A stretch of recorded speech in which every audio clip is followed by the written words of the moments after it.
Okay, so study material relevant for 2021. Let us see.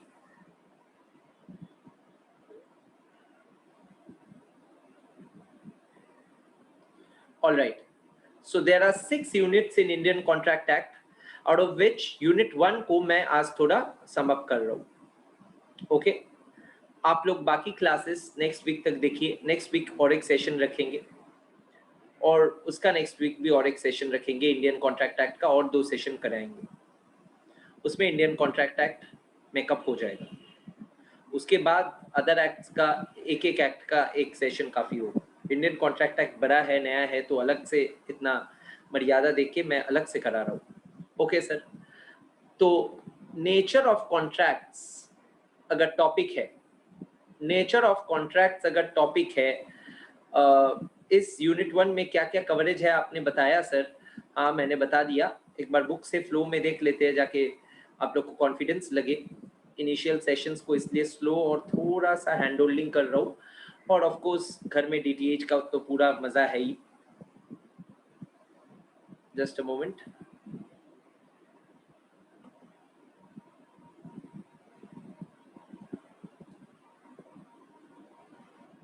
या okay, so there you go. The first page of this institute material क्या बोल रहे हैं? Elements of contract, agreement, enforceability by law. Agreement का part है offer and acceptance. तो offer and acceptance का वही टॉपिक्स है. एंड टाइप्स ऑफ कॉन्ट्रैक्ट है, and essentials of a valid contract है. मैं भी एक्सेल में यही लिखा था. Essentials of a valid contract, agreement, types of contract and acceptance and offer and communication of offer and acceptance. ठीक है. तो यही टॉपिक्स है नेचर ऑफ कॉन्ट्रैक्ट्स यूनिट 1 में. Okay sir. तो पहला चीज वो लोग बोला कि एक एक्स्ट्रा चीज बोला सर, जो आप क्लास में बोले होंगे तो यहाँ पे भी बोल सकते हो. पूरा इंडियन कॉन्ट्रैक्ट एक्ट में 238 sections are there. How many? 230, sorry यहाँ पे लिखा हुआ है 3 पार्ट है. ठीक है ना, 3 पार्ट है. तो 3 पार्ट में ये जो सेक्शन यहाँ पे लिख के समझाइए ना सर. हाँ, लिख के समझा रहा हूँ. एक बार एक्सेल में देख लेते हैं, फिर किताब में मैं दिखाऊंगा. Don't worry. Indian contract act can be divided into 3 parts. मेरा कोई ना कोई क्लास में डीटीएच में मिलेगा शायद, बट एक बार रिकैप करा. ये थोड़ा सा इंपॉर्टेंट है, तो जानकारी मेरे से लाइव सुनोगे तो बढ़िया रहेगा. 1 इज सेक्शन 1 से 75, जनरल प्रोविजंस इसको बोला जाता है.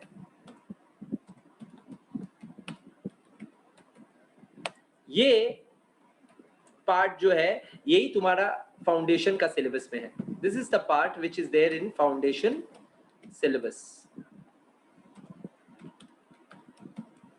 सर मतलब फाउंडेशन में पूरा नहीं है? नहीं. 238 सेक्शंस में 3 पार्ट है. मैं बोला सेक्शन 76 से 123 रेलेवेंट नहीं रहा. क्यों सर? इसमें जो पोर्शंस था वो पार्टनरशिप कॉन्ट्रैक्ट्स का और सेल ऑफ गुड्स कॉन्ट्रैक्ट का था. इंडिया में सेल ऑफ गुड्स का अलग कानून बन गया और पार्टनरशिप का भी अलग कानून बन गया, तो ये प्रोविजंस रिडंडेंट हो गया. So redundant. Okay sir. Yes. Okay. रेड मतलब नहीं रहा.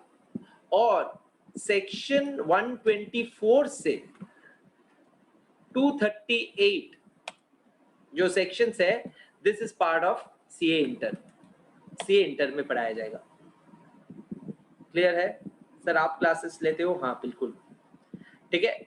तो ये है funda of Indian contract act का बेसिक स्ट्रक्चर. और इसमें से सेक्शन 1 से 75 is are relevant portion in CA foundation.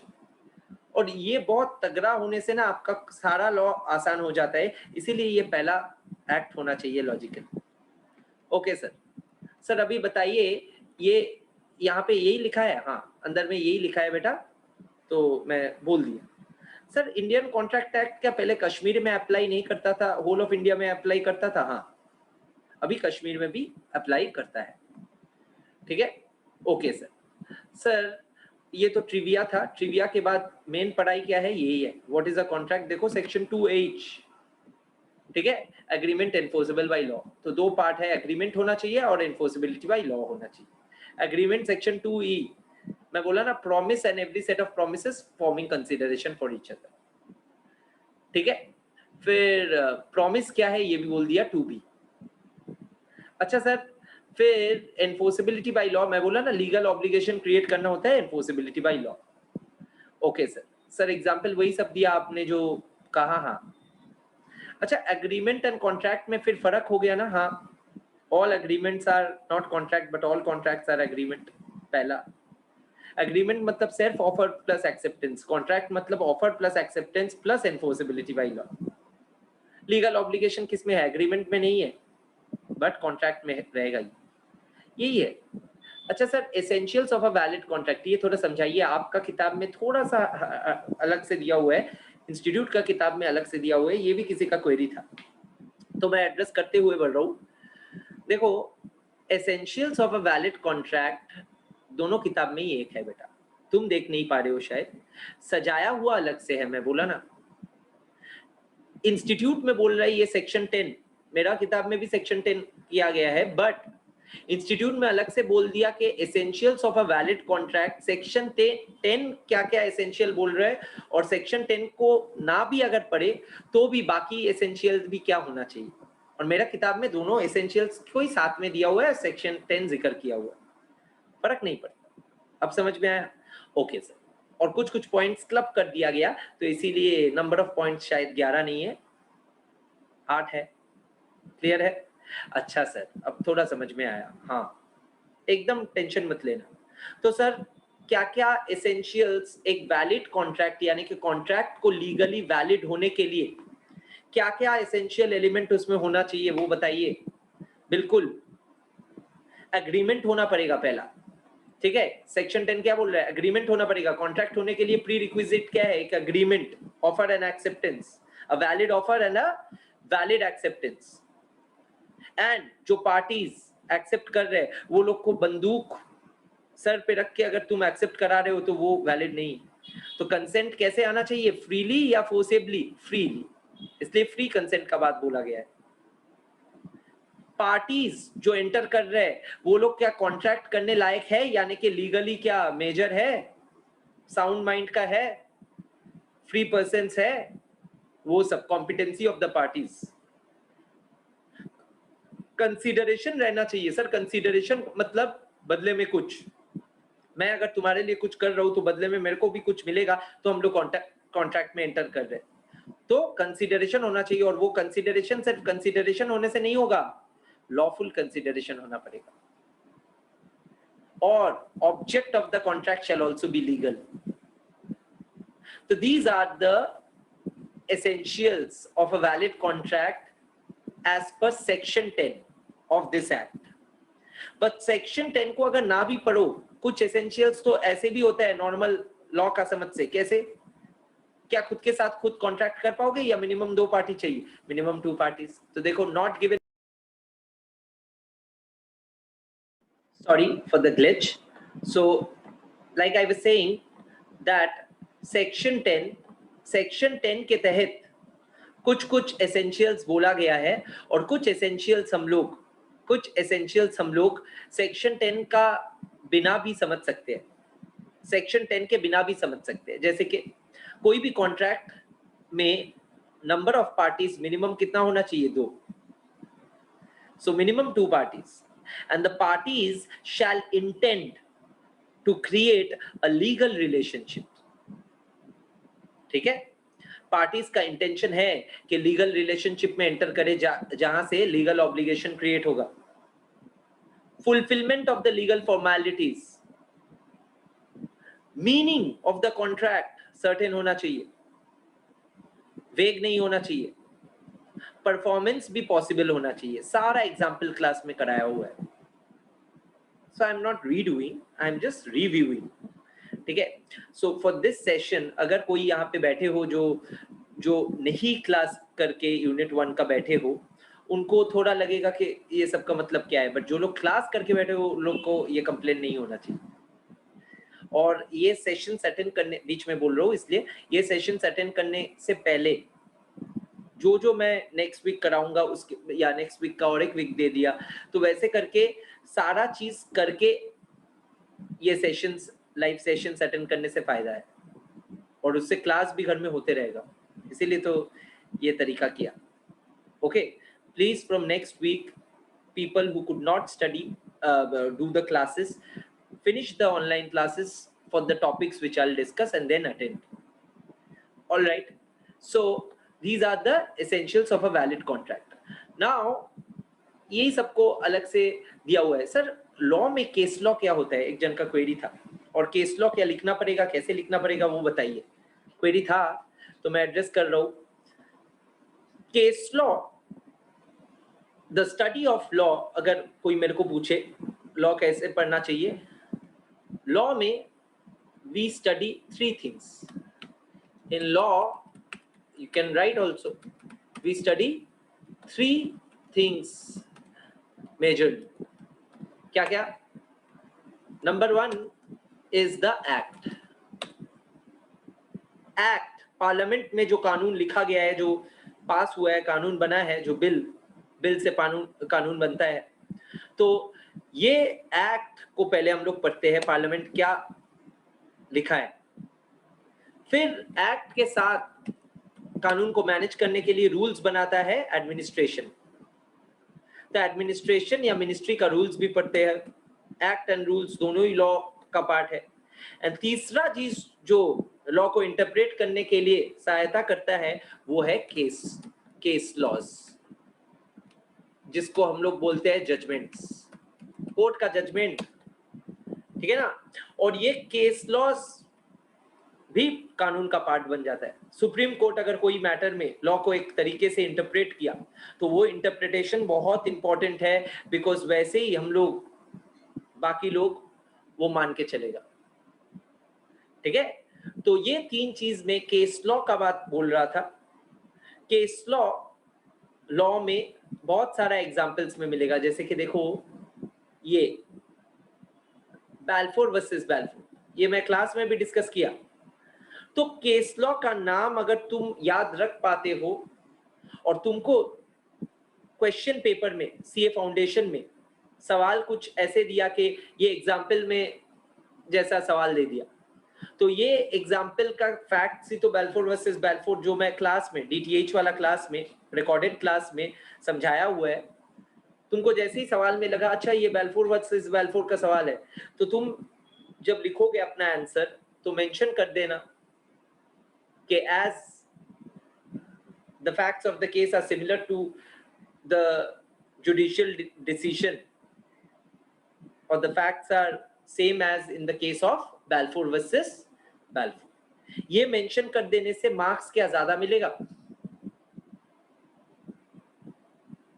जो लोग लिख पाओगे वो लोग को 4 आउट ऑफ 4 मिलेगा, जो लोग नहीं लिखोगे 3 आउट ऑफ 4 मिल सकता है, ठीक है ना। तो ये है फंडा। सेक्शन, केस लॉ का नाम याद रखने से फायदा है। अगर याद ना भी रखो तो केस लॉ में क्या बोला गया था वो याद जरूर रखना, तब आंसर कर पाओगे। Okay, so this is on case laws. जिनका क्वेरी था मैं बता दिया, मैं बोला था सबका क्वेरी भी एड्रेस करते जाऊंगा।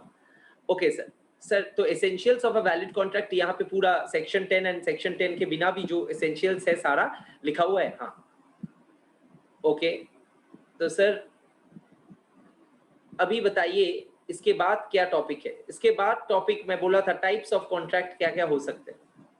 अब 3 नजरिया से देख सकते हो, एज पर वैलिडिटी और enforceability, from the standpoint of formation of a contract and from the standpoint of performance of a contract. Validity का बेस पे contract could be a valid contract or a void contract or a voidable contract. तो एक जन का query ये भी था कि sir void and voidable contract में फर्क क्या है। मैं क्लास में बता चुका हूँ DTH वाला, बट मैं यहाँ पे वापस बता रहा हूँ। क्वेरी है तो बहुत जन कोई शेकी कॉन्सेप्ट लग सकता है। वैलिड कॉन्ट्रैक्ट का मतलब है जिसका सारा एसेंशियल एलिमेंट्स जो ऊपर, essentials of a valid contract, ऊपर टॉपिक का नाम क्या था, essentials of a valid contract. तो essentials of a valid contract में जितना भी टॉपिक था, वो जितना भी पॉइंट्स था, वो सारा पॉइंट्स अगर है कोई कॉन्ट्रैक्ट में, if the contract has all those elements, then the contract shall be what? A valid contract. Otherwise it's not a valid contract. But the question is, if it's not a valid contract, does it become a void or a voidable contract? Depends. याद रखना, void contract is a contract which has no legal effect. Void contract is a contract which has no legal effect. जिसको आप legally effect नहीं दे पाओगे, वैसा contract को अपने बोलते हैं वॉइड कॉन्ट्रैक्ट, जिसका कोई लीगल इफेक्ट नहीं है। तो वो कॉन्ट्रैक्ट नल एंड वॉइड है, और वो कॉन्ट्रैक्ट लीगली एनफोर्सेबल नहीं है, यानी कि वैलिड नहीं है। तो सर वॉइडेबल क्या है? वॉइडेबल मतलब ये वॉइड भी नहीं है, वैलिड भी नहीं है। हिंदी में लिख सकते हो, ये वॉइड भी नहीं है, वैलिड भी नहीं है, ये वॉइड बन सकता है, इसलिए क्या नाम है? वॉइडेबल। वॉइडेबल का मतलब है it can be made into a void contract. How sir? मैं कोई एक क्लास में बोला होगा, तुम लोग देखे होंगे, क्लास 2 या 3 मेरे को याद नहीं है। तुम लोग जो घर में क्लासेस देख रहे हो मेरा रिकॉर्डिंग, उसमें क्लास 2 या 3 में मैं पढ़ाया होगा। वॉइडेबल का एग्जांपल मैं दिया था, कोई भी कॉन्ट्रैक्ट में अगर फ्री कंसेंट ना हो, फ्री कंसेंट अभी बोल रहा था ना, one of the essential elements of a valid contract, free consent अगर ना हो, किसी को अगर फोर्स करके कॉन्ट्रैक्ट तुम साइन कराए हो, तो वो कॉन्ट्रैक्ट वॉइडेबल हो जाता है। जिसको फोर्स किए हो उसका ऑप्शन, उसके पास कानून पावर दे रहा है उसको कि वो ये तय करे, जिसका कंसेंट आप फोर्सेबली लिए हो उनको तय करने का मौका दे रहे कानून। क्या तय करने का? कि वो ये कॉन्ट्रैक्ट वैलिड रखना चाहता है या वॉइड। तो ये कॉन्ट्रैक्ट का स्टेटस ना वैलिड है ना वॉइड है, बट ये कॉन्ट्रैक्ट वॉइड बन सकता है, इसलिए ऐसा कॉन्ट्रैक्ट को क्या बोला जा रहा है? Voidable contract. क्लियर है? जिनका क्वेरी था थोड़ा रेज कर लो हैंड, तो याद रहेगा मेरे को भी, ठीक है? If it's clear, okay. तो this was void and voidable contract का फर्क। वेरी गुड सिमरन, या so sir illegal and unenforceable contract क्या है, कराया गया क्लास में। फॉर्मेशन का बेस में contract could be express, implied, quasi, e commerce contracts. Sir but आपका किताब में तो टैसिट, हाँ वो इम्प्लाइड एंड टैसिट में यहाँ पे ओवरलैप करा दिया, एक ही चीज है। और ई कॉमर्स कॉन्ट्रैक्ट्स आप अलग से नहीं कहे, नहीं। आजकल ई कॉमर्स कॉन्ट्रैक्ट भी बन रहे हैं, मतलब ऑनलाइन ई कॉमर्स, तो वही कॉन्ट्रैक्ट्स को बोल रहे हैं ई कॉमर्स कॉन्ट्रैक्ट। मैं अगर ऑनलाइन कोई चीज खरीदूं, it's e commerce contract, yes. आप लोग अगर ऑनलाइन मेरा क्लासेस लिए हो तो वो भी ई कॉमर्स कॉन्ट्रैक्ट है इन अ वे। ई कॉमर्स मीन्स इलेक्ट्रॉनिकली जो कमर्शियली एनफोर्सेबल कॉन्ट्रैक्ट्स हो रहे हैं, ओके। कोई इशू नहीं है, तरीका बदल गया, चीज एक ही है। सर तो कॉन्ट्रैक्ट कैसे कैसे फॉर्म हो सकता है वो तो बताइए।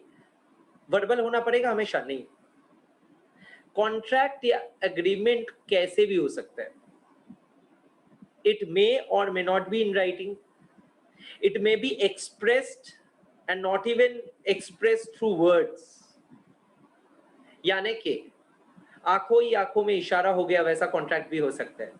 हाँ सर, हाँ, मतलब शब्दों का बिना भी कॉन्ट्रैक्ट हो सकता है, और वैसा कॉन्ट्रैक्ट्स को ही अपने बोल रहे इम्प्लाइड कॉन्ट्रैक्ट्स। देखो एक्सप्रेस इम्प्लाइड दोनों ही कॉन्ट्रैक्ट वैलिड है इंडिया में, ठीक है ना। और क्वासी कॉन्ट्रैक्ट क्या है सर? सिमरन का और एक क्वेरी था, वो था क्वासी कॉन्ट्रैक्ट। क्वासी कॉन्ट्रैक्ट का मतलब जो कॉन्ट्रैक्ट हम लोग जानबूझ के नहीं किए बट बन गया। सर ऐसा कैसे होगा?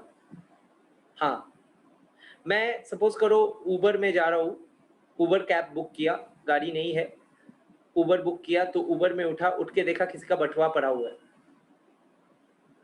मेरे को किसी का खोया हुआ चीज मिल गया, क्या मैं इसका मालिक बन गया? नहीं। पोजेशन मिलना, ओनरशिप मिलना एक नहीं होता है। पोजेशन मिला, चीज मेरा हाथ में है, इसका मतलब मैं मालिक हूं ये नहीं है। तो सर इसका मालिक को ढूंढने के लिए आपको कुछ करना पड़ेगा। हाँ, I am under legal obligation if I find the property of someone.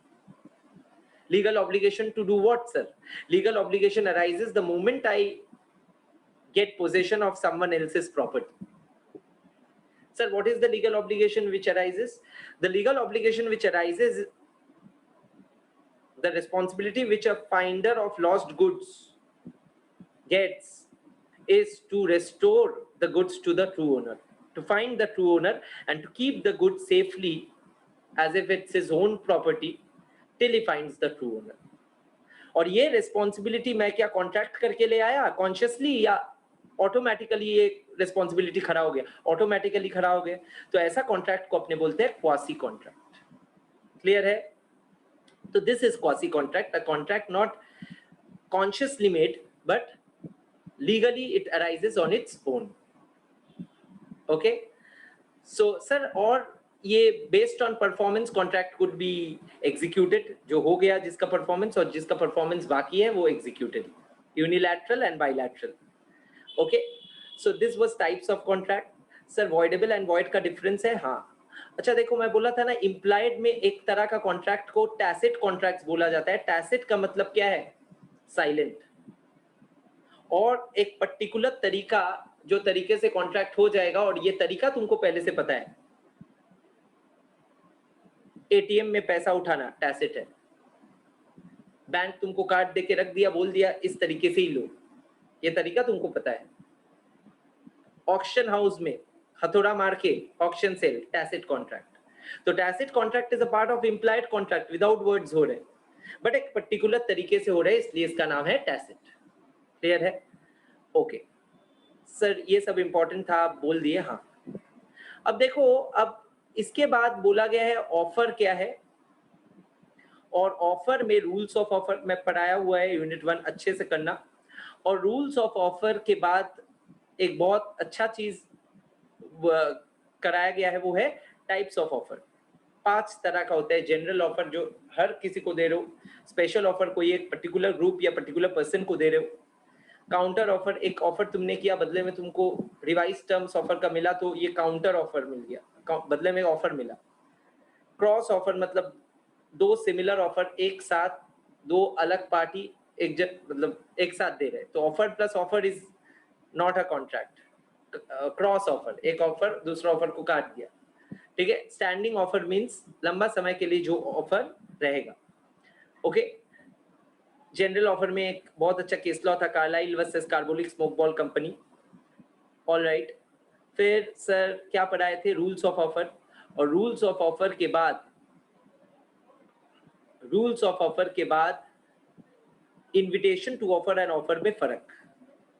Sir क्या मैं इंस्टीट्यूट का मटेरियल से पढ़ सकता हूँ? मैं पहला दिन से बोल रहा हूँ, पढ़ सकते हो, कोई इशू नहीं है। इंस्टीट्यूट का मटेरियल पढ़ो, कोई इशू नहीं है मेरे को, मेरा किताब से ही पढ़ना है ऐसा कुछ नहीं है। ठीक है, you can study from the institute's material, and wherever you find difficulty in understanding what has been taught in the class and what is there in the material, you can refer to me. Yeah, Anshita, you can please write. Yeah, so sir, apart from this, इस unit में एक important चीज है जो आप बोलने वाले हो आज। हाँ, वो एक जन का क्वेरी है, जिनका क्वेरी था केस लॉ लिखना है कि नहीं, कैसे लिखना है। वो क्वेरी क्या है sir? Last topic of this unit, that is communication of offer and acceptance. This is the last topic of this unit and last topic for the day and last query also, apart from जो chat में आप लोग का additional queries आएगा। या Harvey versus facie is also a case law which is their rules of offer में, पढ़ लेना। Okay, alright, I will cover that case law after I finish this topic today itself. For Anshita, Anshita has a query. Yeah. So, firstly, communication of offer and acceptance. इसमें क्या query हो सकता है? मैं बोला था कि ऑफर एंड एक्सेप्टेंस होने से एग्रीमेंट बनेगा, और एग्रीमेंट अगर एनफोर्सेबल बाय लॉ होगा तो ही वो कॉन्ट्रैक्ट होगा। और उसी का कानून हम लोग पढ़ रहे हैं, कॉन्ट्रैक्ट का एक्ट 1872 का, 150 साल पुराना। Okay sir. सर अभी बताइए, ये ऑफर एंड एक्सेप्टेंस को कम्युनिकेट कैसे किया जा सकता है? आजकल तो पूछो ही मत, व्हाट्सएप में भी हो सकता है, टेलीग्राम में भी हो सकता है, जूम से भी हो सकता है, ठीक है। आजकल तरीका ही तरीका है, तरकीब ही तरकीब है, उपाय ही उपाय है। बट फिर भी ट्रेडिशनल एक तरीका आज भी चलता है, वो है पोस्ट, यानी कि चिट्ठी, ड्राफ्टिंग। तो सोचो, अगर मैं पोस्ट या लेटर से करता हूं तो ऑफर मैं आज करूंगा तो पोस्ट पहुंचने में तो 1-2 दिन लग ही जाएगा। तो आज है 14 जुलाई, आज मैं 14 जुलाई को अगर लिखता हूं एक ऑफर और पोस्ट करता हूं आज ही, तो लेट्स से 16 जुलाई को ऑफरी, जो ऑफर करता है उनका नाम होता है ऑफरर, मैं हूं ऑफरर, एंड मैं जिनको ऑफर किया उनका नाम है ऑफरी। ऑफरी को ये चिट्ठी पहुंचेगा 16 जुलाई, 16 जुलाई। तो date of communication of offer क्या माना जाएगा sir? Date of communication of offer is the date on which the offer is communicated to the offer. यही पढ़ाया था जो लोग क्लास कर लिए। तो ऑफरी के पास जिस दिन ऑफर पहुंचा, ऑफरी को जिस दिन नॉलेज हुआ, जानकारी मिला ऑफर का, उसी दिन तो डेट ऑफ ऑफर हुआ, क्योंकि ऑफर तो कंप्लीट उसी दिन हुआ। But if I talk about let's say जिनको मैं ऑफर किया, ऑफरी ने ऑफर को एक्सेप्ट कर दिया, ऑफरी ने ऑफर को एक्सेप्ट कर लिया, और एक्सेप्ट करने के बाद ये एक्सेप्टेंस भी चिट्ठी भेजा 17 जुलाई को। 16 जुलाई को उनके पास ऑफर आया, तो date of communication of offer is not 14 July but 16 July. But 17 जुलाई को वो जो एक्सेप्टेंस भेजा, वो एक्सेप्टेंस 17 जुलाई को पोस्ट किया, मेरे पास पहुंचा वो 19 जुलाई। once again offer was sent on 14 July. The offer reached the offeree on 16 July. The offeree accepted the offer and sent the acceptance on 17 July, and the acceptance reached me, the offerer, finally on 19 July. Clear है सबको? 4 dates है, 14, 16, 17, 19। बहुत easy है, order को दिमाग में सजा लो, एकदम इमेजिन करो। तो मेरे को बताओ, date of communication of offer will be which day? The 16 July, जिस दिन ऑफरी को जानकारी मिला। Now date of communication of acceptance in postal communication is twofold. Date of communication of acceptance in postal communication is twofold. मतलब date of acceptance offeror के लिए एक है, ऑफरी के लिए और एक है। ऑफरर या मेरे लिए, मैंने ऑफर किया था, मेरे लिए date of communication of acceptance माना जाएगा 17 या 19? कोई बता पाओगे? 17, क्योंकि 17 तारीख को ऑफरी ने हाँ बोल दिया, मतलब मैं मुकर नहीं पाऊंगा, वो प्रूफ दिखा देगा, देखो 17 को मैं हाँ बोल दिया, पोस्ट का स्टैंप रहेगा ना। और date of communication of acceptance for the offeree will be 19। यही लिखा हुआ है communication of offer and acceptance में, ठीक है। तो this is the funda of communication of offer and acceptance, जो क्लास में एग्जाम्पल के साथ, केस स्टडीज के साथ बहुत बोला गया है। एक बार घर में अच्छे से देखना। किनका क्वेरी था एक बार हाथ उठाए, जिनका क्वेरी था ये वाला मैं अभी जो समझाया।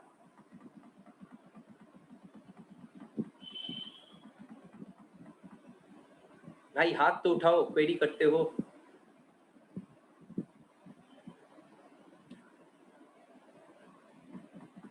Okay,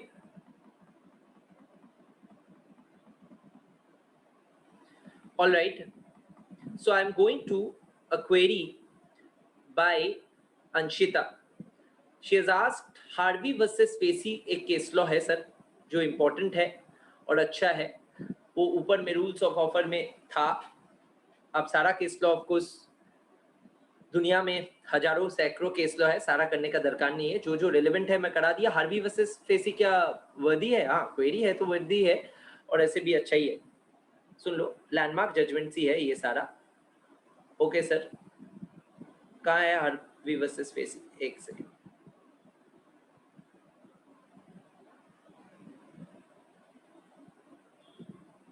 just a moment.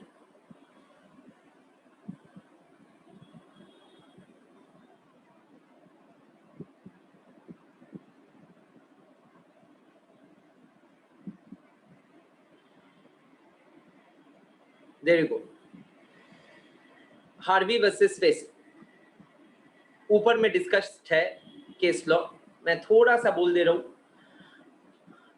अच्छा बोलो, दुकान में गए, एक दुकान में गए, दुकान का दरवाजा के ऊपर लिखा है प्राइस लिस्ट, प्राइस लिस्ट लिखा है जिसको अपने बोल सकते हैं स्टेटमेंट ऑफ प्राइस। रेस्टोरेंट में लिखा रहता है ना कि वेज रोल कितना है, एग रोल कितना है, चिकन रोल कितना है, जो कलकत्ता में स्ट्रीट फूड रोल, ठीक है। तो ऐसा दुकान का या रेस्टोरेंट में प्राइस लिस्ट या मेन्यू अगर लिखा है, मेन्यू कार्ड रहता है टेबल्स में, या वो लोग तुमको प्रोवाइड किया मेन्यू कार्ड, ठीक है, तो क्या ये ऑफर है? क्या वो लोग ऑफर कर रहे हैं? नहीं, it is invitation to offer, it is invitation to offer. अब वो मेनू देख के तुम जब पूछोगे क्या मेरे को ये मिल सकता है, वो ऑफर हुआ, और वो अगर बोला हाँ, तब वो एक्सेप्टेंस हुआ।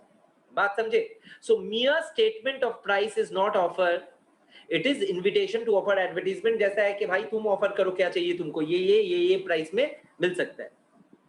क्लियर है? तो statement of price is not an offer. ये हार्वी वर्सेस फेसी में बहुत अच्छे से समझाया हुआ है, और यही केस लॉ दिया हुआ है, जहां पे बेसिकली लिखा है। ये केस लॉ अगर कोई पढ़ लिया है तो बढ़िया है, नहीं पढ़ा है तो एक बार पढ़ लेना। मैं मेरे तरह से थोड़ा सा समझा रहा हूं। सर ये प्लेंटिफ्स का मतलब क्या है? प्लेंटिफ का मतलब है जो केस किया है, जो केस किया है। Harvey versus facie, Harvey is the plaintiff. Sir आपको कैसे पता?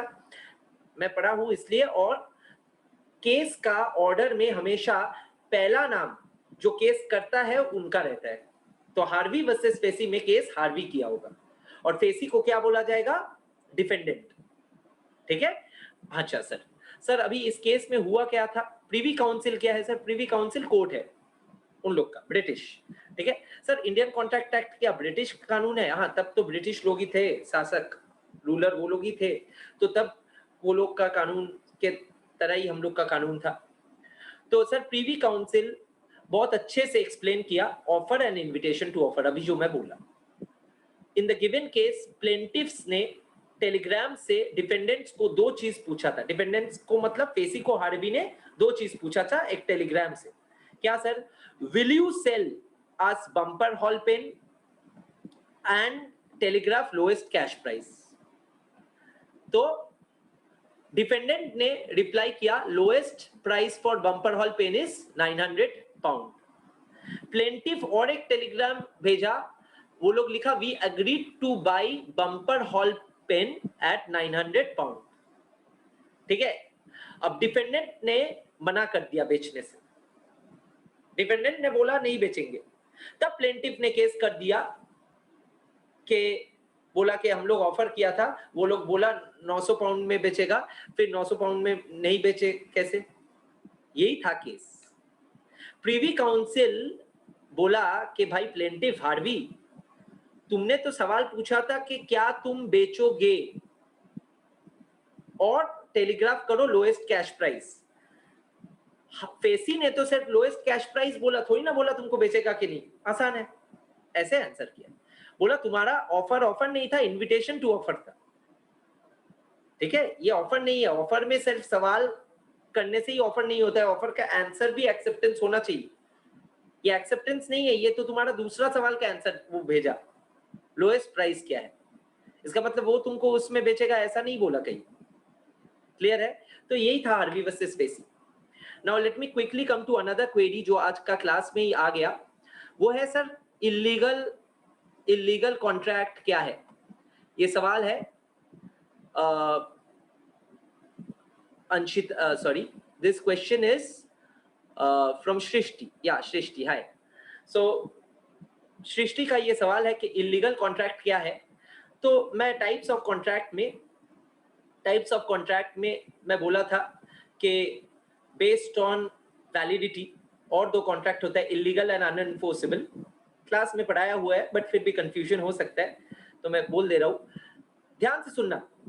वॉइड कॉन्ट्रैक्ट मतलब जो लीगली एनफोर्सेबल नहीं होता है।